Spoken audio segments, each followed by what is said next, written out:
రాముణ్ణి పురాణాలని కేంద్రితమైనటువంటి హిందూ మతం కాదు అని, కేంద్రితమైనది కాదు హిందూ మతం అని నేను చెప్తున్నానంటే రాముణ్ణి తిరస్కరిస్తున్నానో రాముణ్ణి ద్వేషిస్తున్నానో కానే కాదు.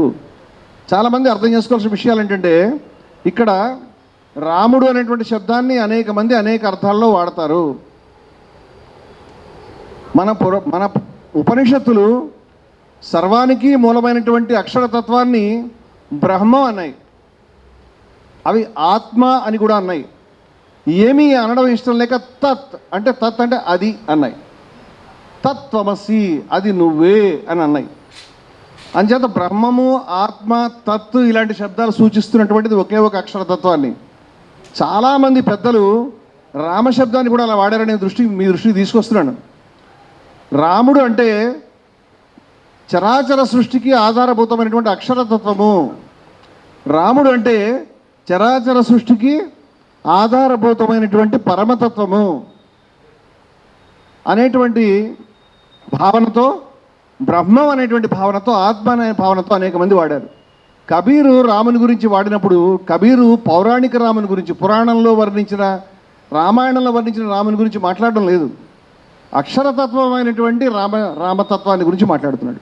గాంధీ గారి ఈ విషయాన్ని చాలా సుస్పష్టంగా చెప్పాడు. రామరాజ్యం అంటే నేను పౌరాణిక రామరాజ్యాన్ని గురించి, పౌరాణ రాముని గురించి మాట్లాడడం లేదు, దేవుని యొక్క రాజ్యము, చాలా అందరికీ న్యాయం జరిగే రాజ్యం అని మాట్లాడుతున్నాను అని. అంచేత రాముడు అనగానే ఒకటే ఒక దృక్కోణం లేదని అర్థం చేసుకోవాలని చెప్తున్నాను నేను. అంచేత ఒకటి, రాముడు అనగా పరతత్వము, అక్షరతత్వము అనేటువంటి భావన ఒకటి.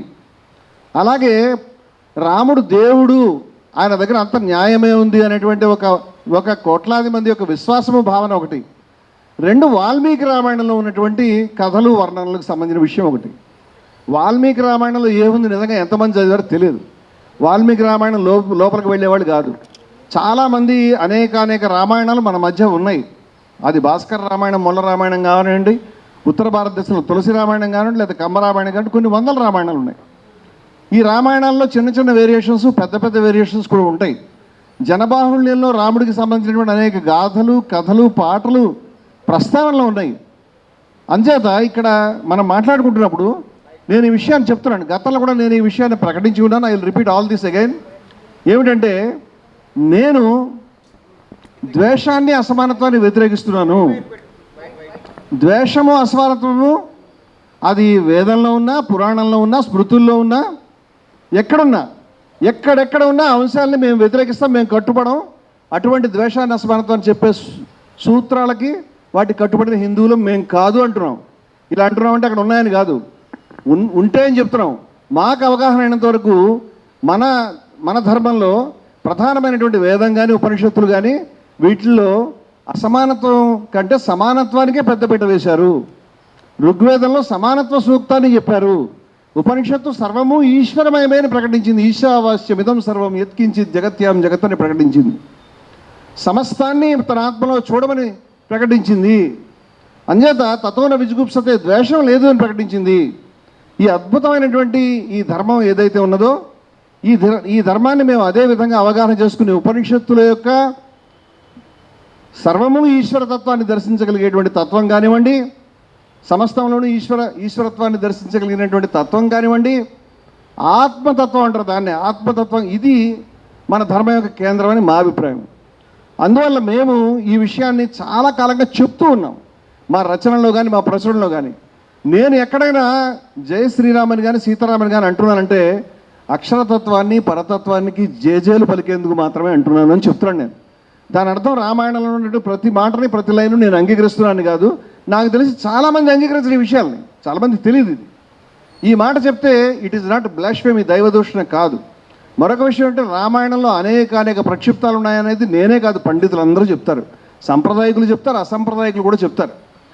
అందువల్ల ఇవాళ నా మీద జరుగుతున్నటువంటి దాడిలో భాగంగా రమణమూర్తి ఏదైతే అయోధ్యలో జరుగుతున్నటువంటి దొంగతనం ఏదైతే ఉందో, భారతదేశంలో ఎవరైనా మాట్లాడతారో లేదు నాకు తెలియదు, 40 సంవత్సరాల నుంచి, ఫ్రమ్ 40 years హత్యలు జరిగినాయి, పూజారులను చంపేశారు. రామాలయ ప్రధాన పూజారిగా పనిచేసిన వ్యక్తి కూడా హత్యకు గురైనాడు.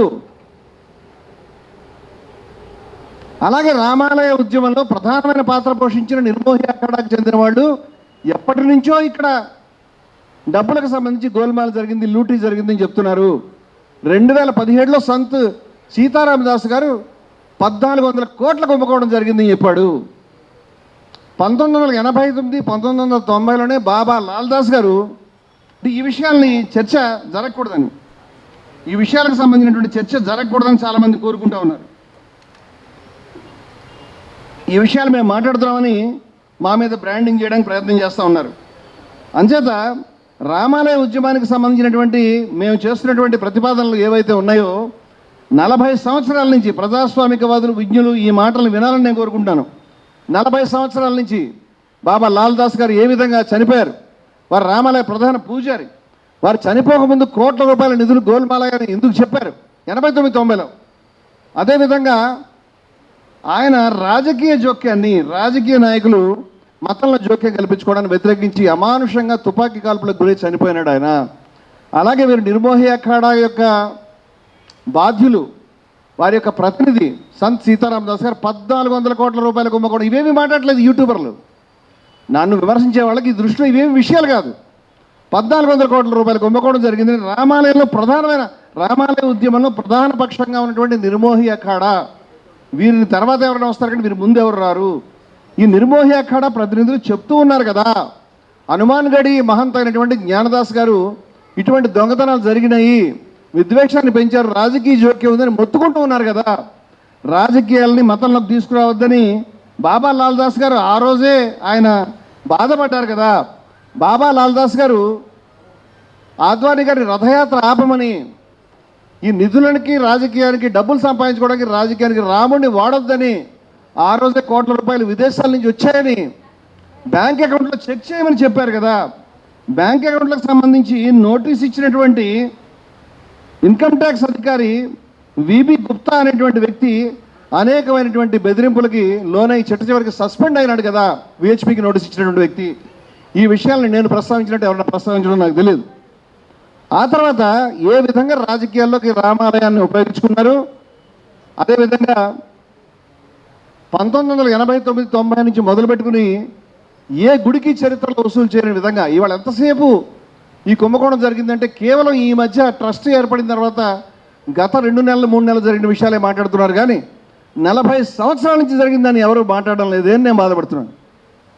40 సంవత్సరాల నుంచి ఎంతమంది నెత్తురు దారబోశారో, ఎంతమంది బాధపడ్డారు, వాళ్ళ ప్రస్తావన ఎక్కడ రావడం లేదు కదా అని నేను బాధపడుతున్నాను.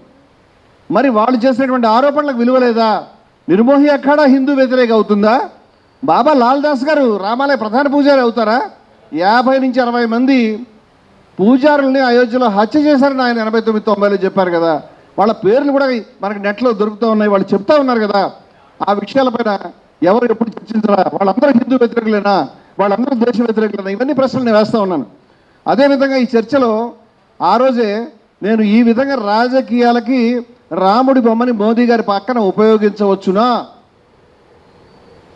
ఫ్లెక్సీల్లో రాముని బొమ్మ పెట్టవచ్చునా? అదేవిధంగా మిత్రులారా, రాముడు మోదీ గారి మీద చేరగలబడినట్టు, రామునికి మోదీ గారే ఆలంబన అయినట్టు, రాముడు ఒరిగిపోయినట్టుగా ఆయన భుజాల మీద ఉన్నటువంటి చిత్రము భక్తుల మనసుల్ని బాధించదని అడిగాను. అదేవిధంగా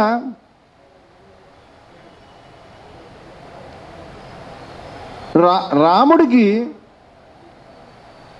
మోదీ గారు దారి చూపిస్తున్నట్టు ఉండేటువంటి దృశ్యాలు ఇవి ఒక రాజకీయ పార్టీ యొక్క నాయకురాలు తన యొక్క ట్విట్టర్లో ప్రదర్శించడం జరిగింది. అదేవిధంగా మిత్రులారా, చిట్ట చివరన 14వ తారీఖు దాడికి కారణమైనటువంటి కారణం కనిపించినటువంటి పైకి హైదరాబాద్లో మోదీ గారు వచ్చినప్పుడు వారికి శ్రీకృష్ణుని యొక్క విశ్వరూప సందర్శన చిత్రాన్ని బహూకరిస్తున్నట్టుగా కనిపించింది. దాంట్లో శ్రీకృష్ణుని తల లేదు, దానికి బదులుగా మోదీ తలని ఉంచారు అని నేను అన్నందుకు ఈ విషయాన్ని బయటపెడితే మరి భక్తులైన వాళ్ళు, ధార్మికులైన వాళ్ళు, హిందూ ధర్మాన్ని రక్షిస్తున్నామని చెప్పుకునే వాళ్ళు ఏది ఎక్కడుంది అది నాకు ఇవ్వండి, ఎవడా దుర్మార్గుడా పనిచేసిందని దాని గురించి ఆ అడ్రస్ తీసుకుని వాళ్ళ దగ్గరికి వెళ్ళి ఇలా ఉపయోగిస్తారని కొట్లాడాల్సింది పోయి ఈ విషయాన్ని బయటకు చెప్పినందుకు నన్ను కొట్టడం అనేది, నా పైన దాడి చేయడం అనేది జరిగింది. ఈరోజు కాదు, మొన్న బీఆర్కే ఛానల్కి చెందినటువంటి CEO గారు ఎల్బీ నగర్లో మా ఆశ్రమానికి వచ్చారు. వారు నన్ను కలిసి అక్కడే లైవ్ చేయడం అనేది వారు లైవ్లో మాట్లాడి బీఆర్కే న్యూస్ తరఫున మాకు క్షమాపణ చెప్పారు. అదేవిధంగా వారు ఒక మాట చెప్పింది, ఆశ్చర్యపరిచింది నా విషయం. బీఆర్కే న్యూస్లోకి వెళ్ళి చూస్తే కనుక మీకు ఆ యొక్క వీడియో మీకు కనిపిస్తుంది. మొన్న జరిగింది వారు లైవ్లో ఉంచారు, లైవ్లో అప్పటికప్పుడు శాటిలైట్ ఛానల్ లైవ్లో వచ్చింది. అదేవిధంగా యూట్యూబ్ ఛానల్లో కూడా వారు అప్లోడ్ చేయడం జరిగింది. అది మనకి అవైలబుల్గా ఉంది. వారు చెప్పింది ఏమిటంటే, ఆ వ్యక్తిని మేము పక్కకు తీసుకెళ్ళి, అంటే కెమెరా ముందు కనిపించింది కేవలం 20%, మరొక 80% విధ్వంసం కెమెరాలోకి రాలేదు. వాస్తవంగా అతను అరిచిన అరుపులు, అతని ఒక వైలెంట్ ఏదైతే కేకలు ఉన్నాయో, డివాస్టింగ్ సిచ్యువేషన్, ఎవరు కంట్రోల్ చేయలేని విధంగా, ఎవరినైనా తోసివేసే విధంగా ఆయన ఎంత వైలెంట్గా ఉన్నాడు అనేది కూడా చాలామందికి తెలియదు. ఆ రోజు కొట్టు అని రమణమూర్తి కొట్టించుకున్నాడు పబ్లిసిటీకి అని వాగుతున్నటువంటి వెర్రిబోగులు వాళ్ళు కూడా ఆ పబ్లిసిటీ తెచ్చుకోండి, మీకు కూడా చెప్పులు మేము కావాలంటే పంపిస్తాం, ఎవరి చేతన కొట్టించుకోండి. ఇలా మాట్లాడొచ్చా? ఒక మనిషి మీద దాడి చేసినప్పుడు ఇలా మాట్లాడొచ్చా? అంటే ఆ మనిషి కొడతాను అని అన్నప్పుడు నేను మరి ఏమనాలి నాకు అర్థం కాలేదు. కొడతాను అంటే నన్ను కొట్టదని కాళ్ళు పట్టుకోవాలా? కొడతానంటే నేను ఆయనకి సాష్టాంగ ప్రమాణం చేసి తప్పైందని చెప్పాలనా? ఇంకెప్పుడు నీకు వ్యతిరేకంగా ఈ మోదీ గారి యొక్క ఈ కృష్ణుని బొమ్మ మార్చింది మేము మాట్లాడమని చెప్పాలనా? ఏం చెప్పాలి? సర్ఫరోషికి తమన్నా అబ్ హమారే దిల్ మే హై అని రాంప్రసాద్ బిస్మిల్ రాశాడు. సర్ఫరోషికి తమన్నా అబ్ హమారే దిల్ మే హై, దేఖనా హై జోర్ కితనా బాజువే కాతిల్ మే హై. శిరము ఇచ్చాడు కోర్కె ఇప్పుడు పొంగుచున్నది మామదిన్, చూడవలనిక సత్తు ఎంతో హంతకుని ఆయుధములో. నేను తెలుగులోకి అనువాదం చేసినటువంటి బిస్మిల్ కవిత, రాంప్రసాద్ బిస్మిల్ అష్ఫాకుల్లా గారి పుస్తకం నేను అక్కడ రాశాను. శిరమిస్తాను, నీ కత్తికి ఎంత బలం ఉందో చూస్తానని అన్నాడు ఆయన. నా మెడకి నీ కత్తికి పోటీ, కత్తి కాదు. దీన్ని మీరు ఏమంటారో నాకు తెలియదు. అంటే వాళ్ళని ఉరిదీశారు, వాళ్ళు ప్రొవోక్ చేసుకుని ఉరిదీయించబడ్డారని అనగలుగుతారేమో తెలియదు నాకు. శిరస్సు ఇవ్వడం అనేది భారతదేశంలో విప్లవకారుల యొక్క సాంప్రదాయం, నేను దానికి కట్టుబడి ఉన్నాను. అంతేకాదు ఆ రోజు కొట్టు అని మాత్రమే కాదు, చంపని కూడా చెప్పాను. అది టీవీలో రాలేదు. ఆ రోజు జరిగినటువంటి గొడవలో నేను ముందుకు వెళ్ళిన తర్వాత ఇంకేముంది అంటే, అతను వేలు చూపించి మాట్లాడుతున్నాడు, రా చంపున్నాను, ఐఎమ్ రెడీ ప్రిపేర్డ్ అని చెప్పాను. బహుశా అతను నన్ను చంపి ఉంటే రమణమూర్తి చంపు అని రెచ్చగొట్టుకుని ప్రచారం కోసం చచ్చిపోయాడని కూడా చెప్పగలిగినటువంటి పెద్దలు కుసంస్కారాలు ఇక్కడ ఉన్నారేమో నాకు తెలియదు. నేను ఇవాళ కూడా చెప్పాను, చాలా సమయాల్లో చెప్పాను, నేను చావడానికి సిద్ధంగానే ఉన్నాను. అందువల్ల ఇలాంటి కుసంస్కార మాటలు మాట్లాడే ముందు యాంకర్లకి, యూట్యూబర్లకి, ఏదో పెద్ద మేధావులకి చెప్తున్నాను. నేను నీ ముందు కూర్చున్నవాడు చెప్పు చూపించినప్పుడు నువ్వేమంటావు నేను తెలుసుకుందాం అనుకుంటున్నాను. నేను దయవుంచి ఇంటర్వ్యూ చేసే వాళ్ళని రిక్వెస్ట్ చేస్తాను, మీరు వాళ్ళని ఇంటర్వ్యూ చేయండి, చెప్పు చూపించండి. నేను ఏమంటున్నావు, ఏమంటావు నువ్వు? అప్పుడు కాళ్ళు పట్టుకుంటావా? ఏమంటావు నేను తెలుసుకుందాం అనుకుంటాను.